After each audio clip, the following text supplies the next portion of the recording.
Muy bien, pues miren, estamos atravesando por esta serie que titulamos Encuentros con Jesucristo. Y la premisa de esta serie es la siguiente. Miren, hemos estudiado muchas veces cómo el ser humano necesita tener un propósito para poder vivir correctamente, ¿no? Si no tenemos un propósito en la vida, el ser humano no le encuentra sentido a soportar las cosas que tiene que soportar, ¿okay? Ahora, la pregunta que mucha gente se hace es, ¿cómo descubro ese propósito?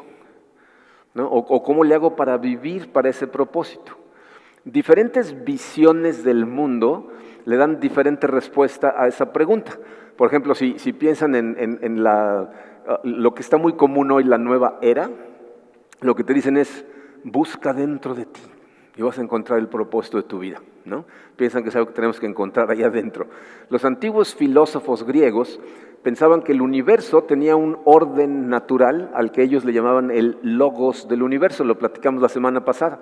Entonces ellos pensaban que si contemplaban el suficiente tiempo al universo, iban a alinearse con ese orden y entonces iban a encontrar su propósito. La Biblia, que es la visión del mundo que nosotros seguimos, la visión del mundo cristiana, nos dice que es teniendo una relación personal, real y profunda con el verdadero logos del universo, que es el verbo que se hizo hombre y habitó entre nosotros, como nos dice el apóstol Juan, o sea, Jesucristo. Entonces, lo que estamos estudiando durante esta serie son una serie de encuentros que personas tuvieron con Jesús, con el Logos, y estamos analizando el impacto, o sea, la transformación que sufrieron en sus vidas después de ese encuentro con Jesucristo, ¿okay? El día de hoy vamos a analizar, de hecho, el primer encuentro que Jesucristo tiene con una persona en el Evangelio de Juan. Es un encuentro que normalmente pasa muy desapercibido por la mayor parte de la gente, pero tiene lecciones muy importantes. Vamos a estudiar lo que sucedió con un discípulo que se llamaba Natanael, que pasó del escepticismo al discipulado. Entonces vamos a ponernos en manos de Dios y vamos a analizar estos conceptos que son muy importantes. Padre, queremos darte gracias, Señor, por tu amor, como lo hacemos siempre. Gracias, Señor, por el sacrificio que tu Hijo Jesucristo hizo en la cruz por cada uno de nosotros. Señor, yo sé que la razón por la que estamos aquí en esta tierra, por la que nos dejaste en este mundo después de salvarnos, es precisamente para vivir para tu propósito y darte gloria con Él.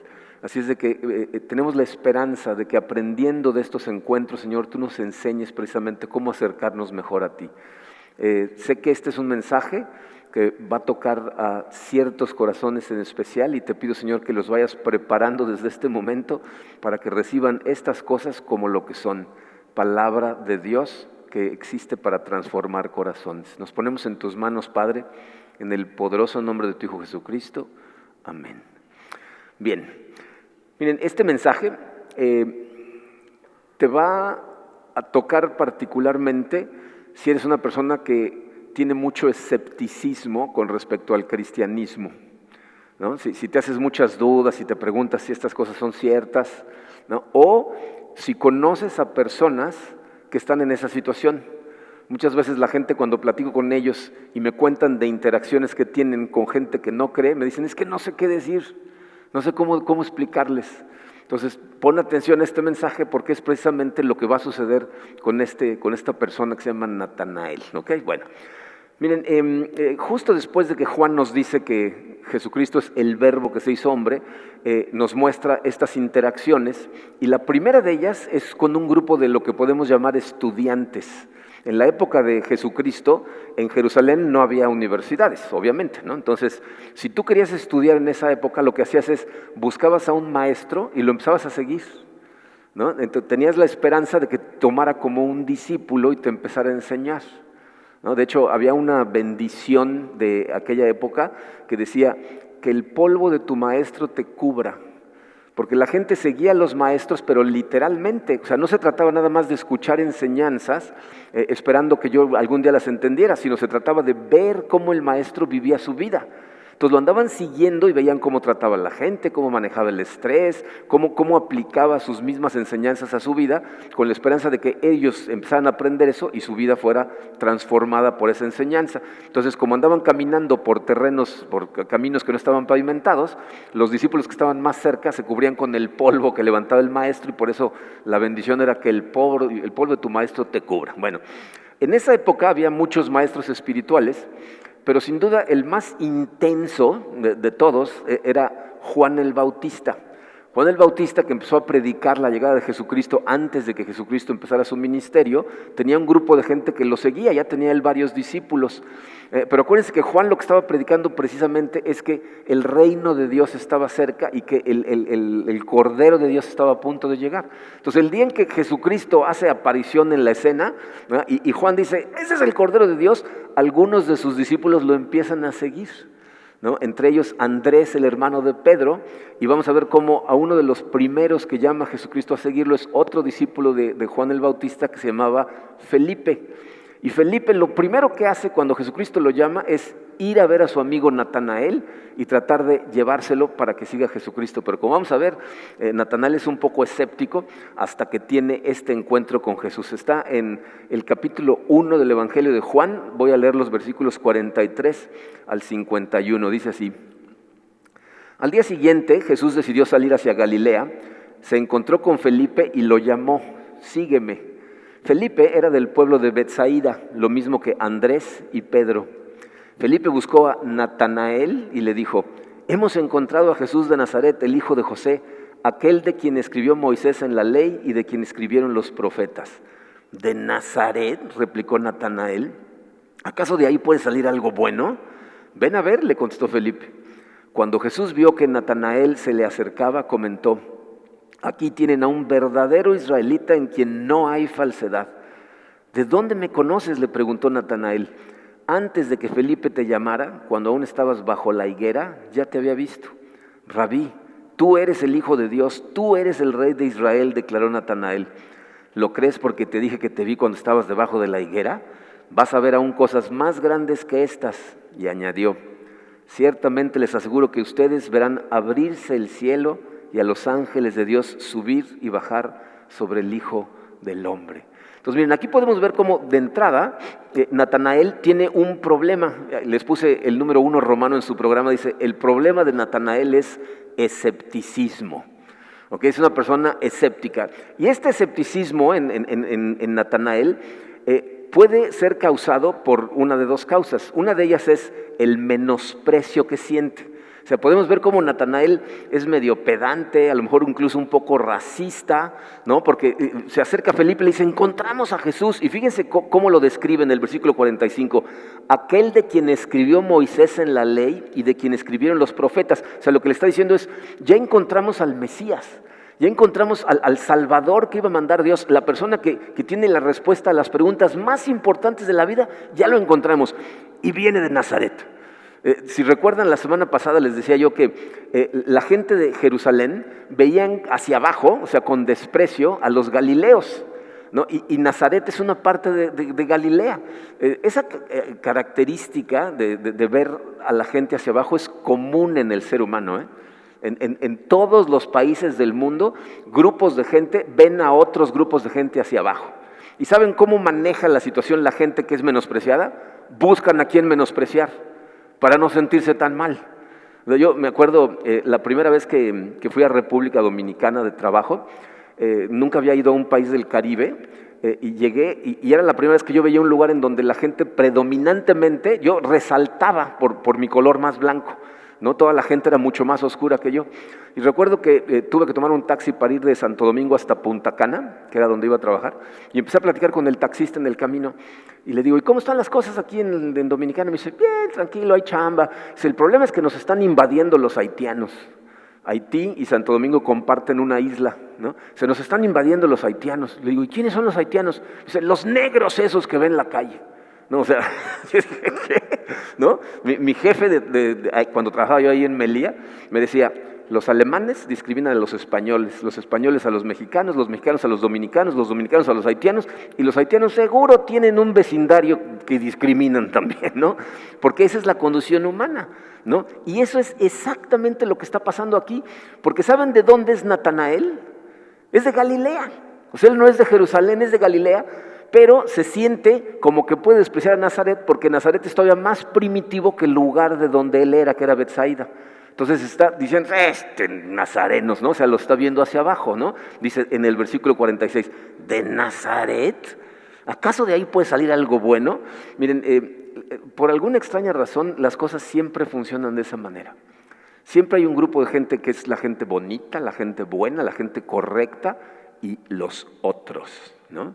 Y la manera en que nosotros le comunicamos a la otra gente bonita, que somos parte de la gente bonita, es haciendo caras y expresando menosprecio hacia otras personas, y entonces como que nos unimos. Pero fíjense, cosa más curiosa del carácter del ser humano. O sea, queremos que los demás piensen de nosotros que somos gente capaz, gente culta, gente intelectual, ¿no? Pero en lugar de utilizar para establecer esa identidad argumentos inteligentes o el respeto, lo que hacemos es utilizar el ridículo o el menosprecio. Aquí Natanael no puede creer que alguien que venga de Nazaret sea el que tiene las respuestas a las preguntas más importantes del universo. O sea, que según tú crees que este es el Mesías y viene de Nazaret, y casi lo puedo ver haciendo así, no inventes, ¿no? O sea, pues nada más porque es de Nazaret. Si tú ves así al cristianismo, o si conoces a gente que cuando piensa en los cristianos lo ven de esa misma manera, para empezar, quiero que sepas que no es ninguna sorpresa.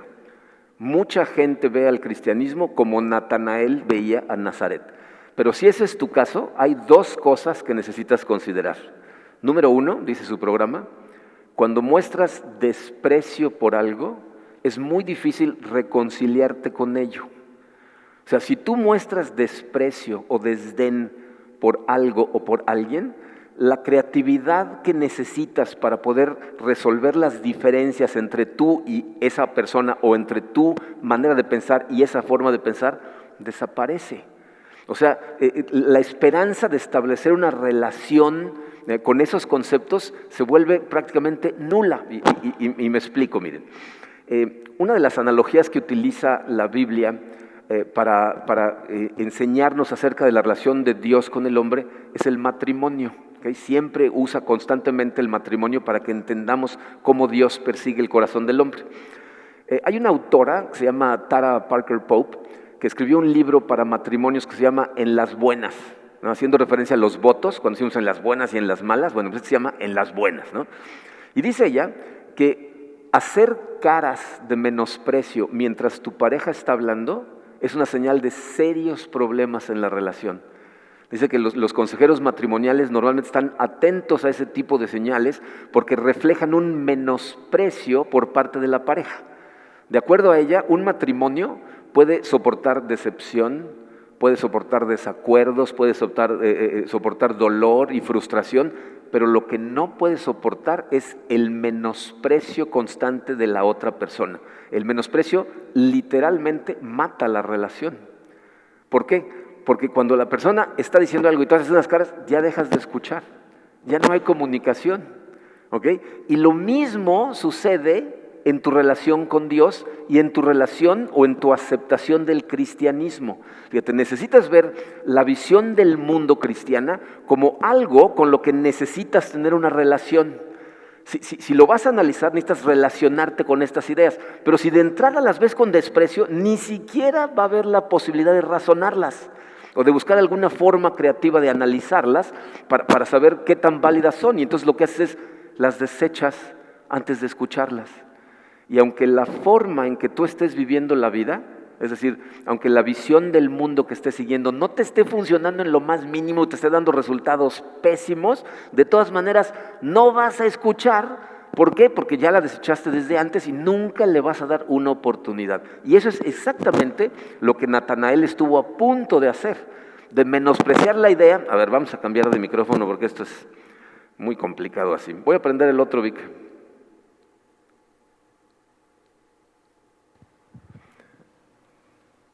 A ver, ¿me escuchan ahí? Perfecto, ¿ok? Aquí, esto es lo que Natanael estuvo a punto de hacer. ¿no? O sea, para él la posibilidad de que Jesús fuera el que trae las respuestas del universo era nula, ¿no? Entonces, acuérdense de eso. Pocas cosas son tan fatales para la sabiduría del ser humano o para tener buenas relaciones que rechazar ideas o personas por desdén o por racismo. ¿Okay? Ahora, el escepticismo de Natanael es probable que no viniera nada más del desprecio, es posible que fuera porque Natanael se sentía un intelectual, ¿verdad? Y era a sus propios ojos tan intelectual que no podía creer que alguien menos sofisticado, porque viene de Nazaret, pudiera tener las respuestas a las preguntas del universo. Esto es algo que no vemos tan a simple vista, pero muy probablemente Natanael era un estudioso de la Biblia. En el versículo 48, cuando Natanael le pregunta a Jesucristo, ¿y de dónde me conoces? Jesús le dice que estaba bajo la higuera. ¿Se acuerdan de eso? Bueno, esa frase, bajo la higuera, es un modismo judío para decir estudiando la Torah. De hecho, la literatura rabínica dice que el lugar más apropiado para estudiar las Escrituras es bajo la higuera. Entonces, Natanael representa a una generación de jóvenes judíos educados, estudiosos, que llevan siglos esperando al Mesías junto con todos los judíos, pero han estado estudiando tanto que empiezan a dudar de la veracidad de lo que sus maestros les están enseñando. Miren, esto es una cosa muy común en nuestros días. Por ejemplo, los estudiantes de hoy en día empiezan a estudiar carreras, ciertos tipos de carreras en especial, y entonces dicen, ¿cómo un estudiante del siglo XXI con los conocimientos que tenemos va a creer en las tonterías del cristianismo? O cómo un ejecutivo de alto nivel, ¿no?, en una empresa internacional va a creer que el camino al éxito es el amor. Y entonces desechan estas cosas. Pero mira, si ese es tu caso, si tú así ves el cristianismo o conoces a alguien que así lo vea, necesitas considerar estas segundas consideraciones para ellos. Dice, número 2, descartar el cristianismo significaría desechar muchos de tus valores fundamentales. O sea, tienes que ser consciente de estas cosas. Esto es algo que yo me he dado cuenta, que la gente que no cree en Dios, que no cree en Cristo, rara vez se ponen a pensar o las desconocen. Pero ¿sabías tú que el origen de muchas de las ideas fundamentales que han permitido tener una civilización pacífica en el mundo provienen del cristianismo? Por ejemplo, la idea de amar a tus enemigos en lugar de matarlos viene de la Biblia, ¿no? La idea de que cada ser humano, sin importar raza, género, talento, riqueza, ¿verdad?, tiene dignidad propia y ciertos derechos humanos, viene de la Biblia. Porque la Biblia nos dice que todos los seres humanos fuimos creados a imagen de Dios y por eso la gente tiene dignidad por sí mismo. Sin el cristianismo, esa filosofía de los derechos humanos por las que tan duro luchamos hoy en día, ¿verdad?, jamás se hubieran establecido. Otra idea que damos por hecho hoy es hay que ayudarle a los pobres, a los desvalidos, hay que cuidar a los huérfanos. Miren, en la Europa precristiana, cuando empezó a extenderse el cristianismo por toda Europa, la idea de amar a tu enemigo y ayudar a los pobres era considerada una locura por la clase alta, por la élite de Europa. Decían, la sociedad va a colapsar porque así no es como funciona el mundo. Los talentosos y fuertes deben de prevalecer. Los pobres nacieron para sufrir. Eso es lo que decían estas personas. Entonces, fíjense, las enseñanzas cristianas revolucionaron a la Europa pagana, resaltando la dignidad del individuo, la importancia del amor aún a los enemigos y el cuidado de pobres, viudas y huérfanos. Ahora, es posible que si este es tu caso, que piensas que el cristianismo no puede ser la verdad, es posible que veas estas cosas que acabo de decir y digas, bueno, ese es un argumento interesante, ¿no? O sea, es un dato histórico interesante que muchas de estas cosas provienen del cristianismo, pero yo puedo creer en esas tres cosas sin tener que creer en el cristianismo, ¿no? O sea, mucha gente, incluso en la clase de introducción a comunidad de fe, me dicen cosas como, bueno, pero yo puedo seguir sus enseñanzas sin creer en la resurrección de Cristo, ¿no? O sea, porque las enseñanzas son buenas. Quiero que te des cuenta de que esa es aunque es verdad, que puedes creer en unas sin creer en las otras, te estás engañando a ti mismo y no estás abriendo los ojos de forma correcta. Fíjate, si tú piensas, ay, esa parte está bonita, la de que Dios ama a los desvalidos, pero no puedo creer ni en la ira de Dios, ni en la sangre de Cristo, ni en la resurrección, necesitas entender que esos conceptos son centrales al cristianismo, no son periferales. O sea, la base del cristianismo no es que nos portemos bien y que seamos buenos con las demás personas, es la resurrección de Cristo. El corazón del mensaje de la Biblia es que el Dios del universo se hizo hombre, se hizo vulnerable al dolor y a la muerte, y lo hizo específicamente para pagar por nuestros pecados, recibir el castigo que nosotros nos merecíamos, y después, con la resurrección, Dios prueba que Jesucristo es quien dijo ser. Fíjense lo que dice Pablo en Romanos 1, versículos 3 y 4. Dice, la buena noticia trata de su Hijo. En su vida terrenal, él fue descendiente del rey David y quedó demostrado que era el Hijo de Dios cuando fue resucitado de los muertos mediante el poder del Espíritu Santo. Él es Jesucristo nuestro Señor. O sea, esa es la base central del cristianismo. Y si eso es verdad, ese es el acto de amor y sacrificio más sorprendente y radical que te puedas imaginar. Pero tienes que entender esto. Ese sacrificio también es la motivación del comportamiento cristiano. Esa es la motivación de todos los conceptos que la gente tanto admira del cristianismo. Lo que hace único al cristianismo no es que Jesús era una buena persona y los cristianos tratamos de hacer de este un mundo mejor. Esas ideas no tuvieron sentido absolutamente para nadie hasta que entendieron el Evangelio de Cristo. O sea, eso es lo que hace diferente al cristianismo, la esencia de lo que lo hace diferente. Fíjense, las demás religiones dicen, ¿quieres tener relación con Dios? Tienes que hacer algo. Tienes que mejorarte, tienes que echarle ganas, ¿no? Seguir las reglas. El cristianismo es la única forma de pensamiento que dice, Jesús vino a hacer por ti lo que tú no podías hacer por ti mismo. Las demás religiones te quieren decir, yo te puedo dar las respuestas a las preguntas más importantes del universo. El cristianismo dice, Jesús es la respuesta a las preguntas más importantes. La Biblia no nos da un argumento perfecto para creer, nos da una persona perfecta para creer en Él. Los demás sistemas de pensamiento tienden a atraer a gente fuerte y exitosa, o gente que quiere ser fuerte y exitosa. ¿Por qué? Porque se aprovechan de sus creencias de que los fuertes y los exitosos prevalecerán. Pero el cristianismo no es nada más para los fuertes, es para todos. De hecho, es especialmente para la gente que tiene la fortaleza de admitir que es débil. Y de que es débil en el área en donde más cuenta. Yo no me puedo arreglar a mí mismo. No puedo transformar mi propio corazón. Entonces, ¿qué necesito? Necesito un Salvador. La genialidad del cristianismo no es que se trata de lo que tienes que hacer, sino de que Dios vino en la forma de Jesucristo y murió en la cruz para poder tener un encuentro contigo. Y esa es, fíjense, la única verdad radical con la que el cristianismo contribuyó al mundo. Todas las demás ideas revolucionarias, cuidar al pobre, amar a tus enemigos, etcétera, fluyen de la comprensión del Evangelio. Entonces, si a ti te gustan tanto esas ideas de los derechos humanos y de amar a la gente, yo te pregunto, ¿por qué aceptar esa parte del cristianismo sin aceptar la otra parte que las explica y las hace coherentes? Porque si la otra parte no tiene ninguna coherencia, como en un momentito vamos a analizar. Entonces, no te comportes como Natanael se comportó en su primera reacción. O sea, no permitas que tu idea del cristianismo, que a lo mejor pienses que es obsoleto o poco sofisticado, te ciegue a las maravillosas cosas que nos ofrece, ¿ok? Tenemos que tener mucho cuidado con el orgullo, con los prejuicios, porque son tóxicos en todo aspecto de la vida, pero especialmente cuando se trata de las preguntas más importantes del universo, ¿ok? Pero bueno, sin embargo, fíjense, a pesar del sarcasmo de Natanael, evidentemente dentro de su corazón la realidad es otra. El número 2 romano dice el estado del corazón de Natanael. Natanael evidentemente tiene una gran necesidad espiritual. O sea, con todo y su menosprecio, no dice, Nazaret, nada bueno puede salir de ahí. En tan solo unos minutos va a estar diciendo, Rabí, tú eres el Hijo de Dios, ¿no?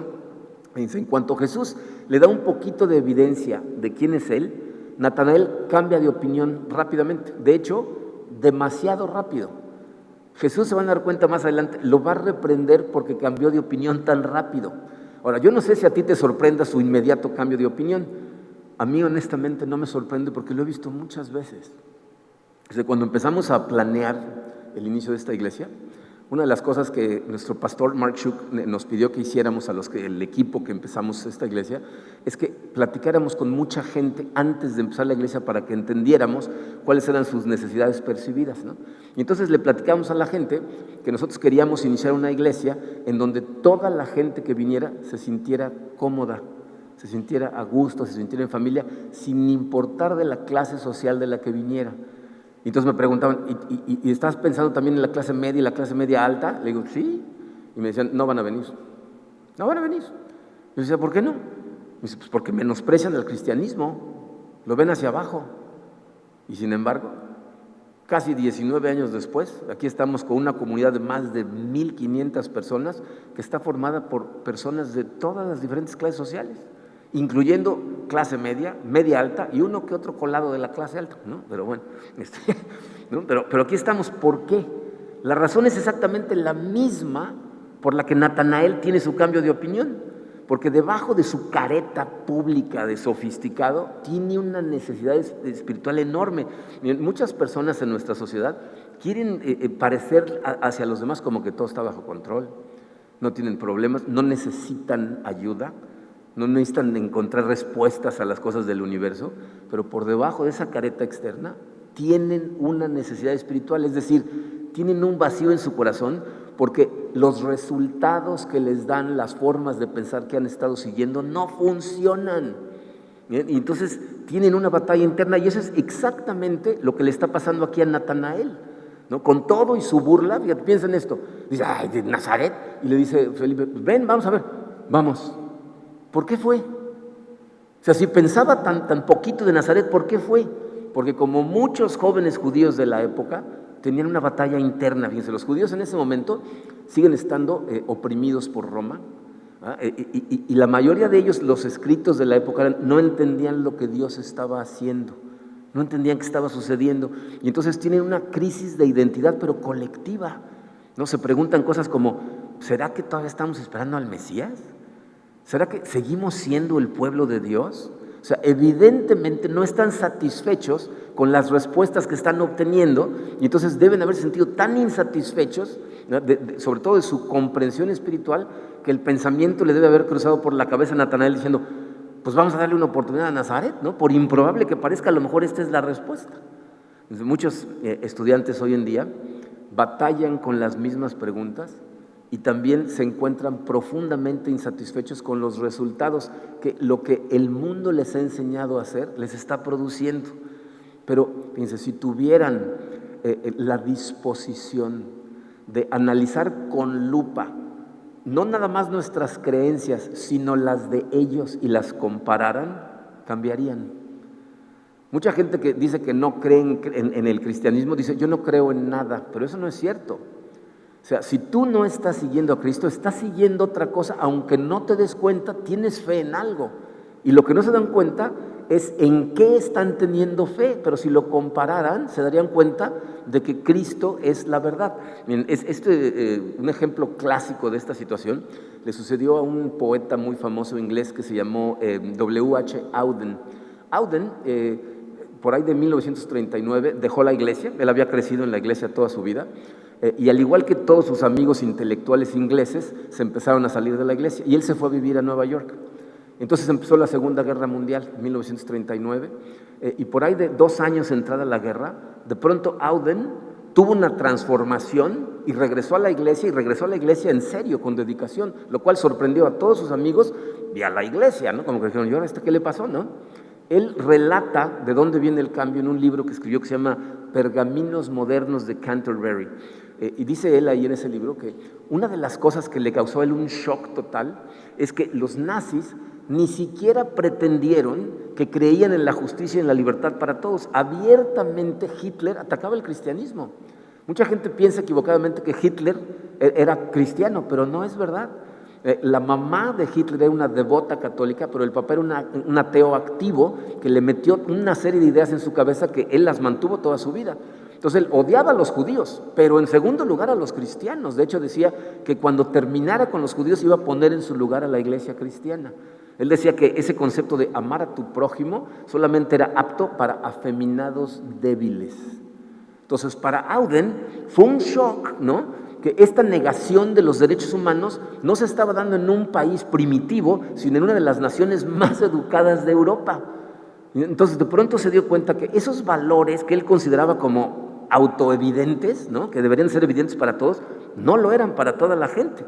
Dice, yo estaba convencido que los nazis estaban equivocados y nosotros en lo correcto. Pero entonces me pregunté, ¿qué es lo que hace válidos nuestros valores y no los de los nazis? O sea, ¿cómo puedo gritar al cielo acerca de la maldad encarnada de Hitler si no hay un cielo al que gritarle? ¿No? ¿Cómo me puedo quejar de esto? Dice, yo siempre había creído en los derechos humanos y en la libertad, pero entonces me pregunté, ¿por qué creo en esas cosas? O sea, la forma en que el mundo funciona es el fuerte devora al débil, ¿no? Entonces, si eso es lo natural y no somos más que el producto de la evolución, ¿por qué cuando una nación fuerte y poderosa invade violentamente a una más débil, por qué levantamos la mano y decimos, eso está mal? ¿Por qué? Dice, si no hay un Dios, entonces mis ideas de justicia son mi opinión. Es lo que yo opino. ¿Y cómo puedo yo denunciar a los nazis? ¿Cómo puedo contradecirlos? Entonces concluyó, a menos que haya un Dios, todos los valores que atesoramos son imaginarios. Los inventamos nosotros. Y él estaba convencido de que esos valores eran lo correcto y por lo tanto Dios existe. Y entonces regresó a la iglesia. Al igual que el escéptico de Natanael, las respuestas a sus preguntas intelectuales lo que le hicieron fue revisar su visión acerca de Dios, ¿no? Auden dice, si tú no crees que Dios existe, no puedes hablar de gente buena o mala. Si Dios no existe, nadie tiene un propósito, entonces no puedes decirle a alguien, tú estás viviendo mal tu vida. ¿Cómo sabes? Si no tiene propósito, puede vivir como le dé la gana y hacer lo que le dé la gana. Entonces, si piensas de esa manera, o sea, te gustan los derechos humanos, pero no puedes creer en Dios, estás siendo inconsistente o te estás engañando a ti mismo. Pero si te pones a analizar estas cosas y de repente sientes un vacío en el corazón cuando analizas tus creencias contra el cristianismo, como Natanael, significa que tienes una gran necesidad espiritual igual que él. Entonces, vamos a analizar, por último, ¿qué aprendemos de la historia de Natanael? Jesús le dice dos cosas a Natanael.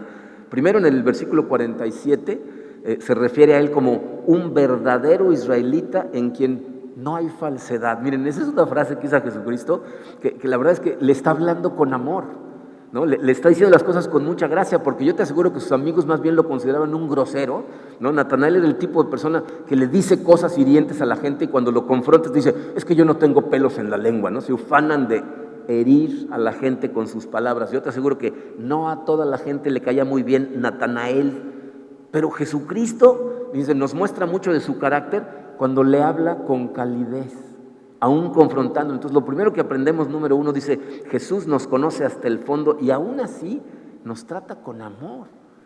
O sea, Jesús conoce el tipo de cucaracha que somos todos nosotros y de todas maneras nos ama, lo cual no sé tú, pero para mí es un alivio, porque yo conozco mi corazón. Natanael se conoce a sí mismo, él sabe el tipo de persona que es y por eso la pregunta de inmediato en el versículo 48, ¿de dónde me conoces? ¿No? O sea, ¿cómo sabes que así soy yo? Y fíjense lo que le dice Jesús ahí, es cuando le dice, antes de que Felipe te llamara, cuando aún estabas bajo la higuera, ya te había visto. Ya sea que la simbología de la higuera signifique lo que les expliqué hace un momento, o que simplemente estuviera sentado abajo de una higuera, como algunas personas piensan, lo que le toma por sorpresa es, para empezar, que sabía que estaba bajo la higuera, pero en segundo lugar, que lo conocía perfectamente. O sea, lo más asombroso para él era, Jesús me conoce tal y como soy, y de todas maneras me habla con palabras de afirmación, ¿no? Y entonces la respuesta de Natanael en el versículo 49, Rabí, tú eres el Hijo de Dios, tú eres el Rey de Israel, declaró Natanael, ¿no? Jesús, de forma muy gentil, lo va a reprender, ¿no? Le dice, primero total menosprecio, ya casi me quieres adoptar, ¿no? Si ni siquiera te he empezado a enseñar quién soy realmente. Pero esto es muy interesante, fíjate, porque lo que le está diciendo Jesucristo es, solo porque tengas una experiencia emocional, no te puedes tirar al piso y empezar a adorarme. No puedes confiar en las apariencias si todavía no entiendes quién soy yo. Y miren, esta es otra de las características increíbles de Jesucristo. Cuando la gente duda de Jesucristo, Jesucristo no se enoja. Más bien los confronta con amor, les ayuda a creer con amor. ¿Se acuerdan de Tomás? El discípulo que cuando Jesucristo resucitó y otros discípulos lo vieron, le dicen a Tomás y Tomás dijo, hasta que no lo vea y pueda tocar sus heridas y ver los agujeros de los clavos, no voy a creer. ¿Se acuerdan cómo lo trata Jesucristo? No se aparece y le dice, ¿cómo te atreves a negar de mí? ¿No? O sea, no le dices. Lo que hace es decirle, ¿necesitas evidencias? Ven, acércate, tócame, cree, pero acércate. O sea, Jesucristo no está en contra de que la gente piense. De hecho, lo que le está motivando a Natanael es a pensar un poquito más. Pero si tú eres un escéptico del cristianismo, tienes que ser consciente de dos posibles extremos en los que puedes caer, que son totalmente autodestructivos. Para empezar, no puedes permanecer escéptico eternamente. No puedes todavía decir, no, es que estoy pensando, porque eso es intelectual y moralmente contraproducente. Es normalmente lo que hace la gente para justificar seguir viviendo como les da la gana y terminan haciendo un tiradero de su vida. Tienes que estudiar estas cosas. Pero por el otro lado, lo que le está diciendo Jesucristo a Natanael es, no puedes entregarte a la primera idea que se te atraviesa, que promete satisfacer las necesidades que tú crees que tienes. En otras palabras, no debes convertirte al cristianismo solo porque cubre necesidades que tú crees que tienes. Dice el número 2, debes convertirte al cristianismo solo si es verdad. Nosotros no seguimos a Cristo porque nos cae bien y porque nos gusta venir aquí y es divertido y las canciones lo seguimos porque estamos convencidos que es la verdad. Y solamente si es la verdad, entonces verdaderamente va a cubrir nuestras necesidades más profundas. ¿Se fijaron lo último que le dice a Natanael? Primero le dice, sí, solo porque te vi abajo de la higuera crees, pero fíjense lo que le dice en el versículo 51. Ciertamente les aseguro que ustedes verán abrirse el cielo y a los ángeles de Dios subir y bajar sobre el Hijo del Hombre. Cuando la gente empieza a buscar a Jesucristo, rara vez se acerca a Él pensando, voy a ser cristiano para ver si me responden las preguntas más importantes de la vida, ¿no? Rara vez. Normalmente, ¿por qué nos acercamos? Porque tenemos la esperanza de que cubra las necesidades que creemos que tenemos, ¿no? Espero que arregle mi matrimonio, que mis hijos me obedezcan, ¿no? Que me vaya bien en el negocio, que me haga una mejor persona, que me haga, no sé, ¿no? Que mi salud esté bien. Pero cuando realmente tienes un encuentro con Jesucristo, descubres que Jesús es mucho más de lo que te imaginabas. Dice, cuando Jesús le dice, verán abrirse el cielo y ángeles subir y bajar sobre él, está haciendo referencia a un pasaje del Antiguo Testamento en donde Jacob tiene un sueño. Sueña que ve una escalera en donde ángeles están subiendo entre el cielo y la tierra. Cuando los seres humanos nos rebelamos contra Dios, lo que causamos es una barrera entre el cielo y la tierra. Y lo que Jacob está soñando es que algún día, de alguna manera, iba a haber de nuevo una conexión con el cielo. Es decir, iba a haber alguna manera en que se iba a abrir un nuevo camino para que pudiéramos llegar a la presencia de Dios. Y lo que Jesús está diciendo increíblemente ahí es, yo soy ese camino. Yo soy el puente entre el cielo y la tierra. Y si ustedes van a ver el cielo abrirse y va a haber conexión otra vez. Y miren, casi podemos escuchar el tono divertido en la voz de Jesús cuando dices, entonces ya crees que soy el rey de Israel nada más porque te ve ahí. O sea, lo que le está diciendo es, ¿tú crees que en este momento voy a brincar sobre un caballo blanco, voy a tomar la espada y voy a derrocar a Roma? Derrocar a Roma no es lo más importante, les voy a mostrar cosas verdaderamente importantes, porque derrocar a Roma no va a cambiar la condición humana, no va a triunfar sobre el mal o sobre la muerte. Lo que le está diciendo es, en verdad te digo, yo soy el camino entre el cielo y la tierra, y con la muerte en la cruz que voy a llevar a cabo, que Natanael en este momento no tiene ni idea, ¿verdad?, los voy a llevar a la mismísima presencia de Dios. Entonces, esta tercera enseñanza, dice, aunque muchas personas empiezan su búsqueda espiritual creyendo que el cristianismo les va a cubrir necesidades que creen que tienen, el número 3 dice, Jesús nos dice que Él siempre será infinitamente más de lo que tú estás buscando. La Biblia nos dice que va a ser mucho más de lo que puedes pedir o imaginar. Va a exceder tus expectativas increíblemente. Al final, Natanael se convirtió en uno de los 12 discípulos de Jesucristo, fue uno de los 12 elegidos. Si leen el final del Evangelio, en el capítulo 21, Después de su resurrección, Jesucristo va a restaurar la relación con Pedro, que se había ido a pescar con los otros discípulos, y en la lista de discípulos que están pescando con Pedro y con Juan está Natanael, ¿no? Él fue uno de los testigos de la resurrección, de la muerte y resurrección de Jesucristo, y su historia lo que nos muestra es que nuestros prejuicios acerca de ciertas cosas pueden distorsionar nuestras creencias, pero si tú verdaderamente estás abierto a analizar la palabra de Dios, entonces vas a conocer la verdad y la verdad te va a hacer libre. Pero necesitas deshacerte de los prejuicios y unirte a Natanael en la búsqueda. Pero ven listo, si estás en esta situación, a que todas tus prioridades, todas tus categorías, tus valores sean totalmente transformados. Y no sé qué estás buscando, no sé qué piensas que necesitas, pero vas a encontrar algo muchísimo más grande en Jesús de Nazaret, aún siendo de Nazaret. Vamos a orar. Padre, Señor, te damos tantas gracias por tu amor y especialmente por la paciencia que nos tienes, Señor. Te doy gracias, Padre, por todas estas personas a las que tú ya encontraste y que nos has amado aún en medio de nuestros errores garrafales. Te damos gracias porque nos confrontaste con tanta gracia, con tanto amor, y te doy gracias por habernos abierto los ojos, Señor, a tantas situaciones que necesitábamos ver. Gracias, Padre, por todas estas personas ya encontradas. Pero quiero pedirte en este momento, Señor, por aquellos que todavía no te han dado una oportunidad. Si tú estás escuchando estas palabras y en este momento estás dudando, tienes un escepticismo por estas cosas, te pido que abras tu mente, que le pidas a Dios honestamente que te muestre quién es realmente. O sea, yo sé que a lo mejor te cuesta trabajo, pero con honestidad decir, Señor, yo no puedo creer en estas cosas, me cuesta mucho trabajo, pero te pido que si eres real, abras mis ojos, me ayudes a conocerte y dale una oportunidad.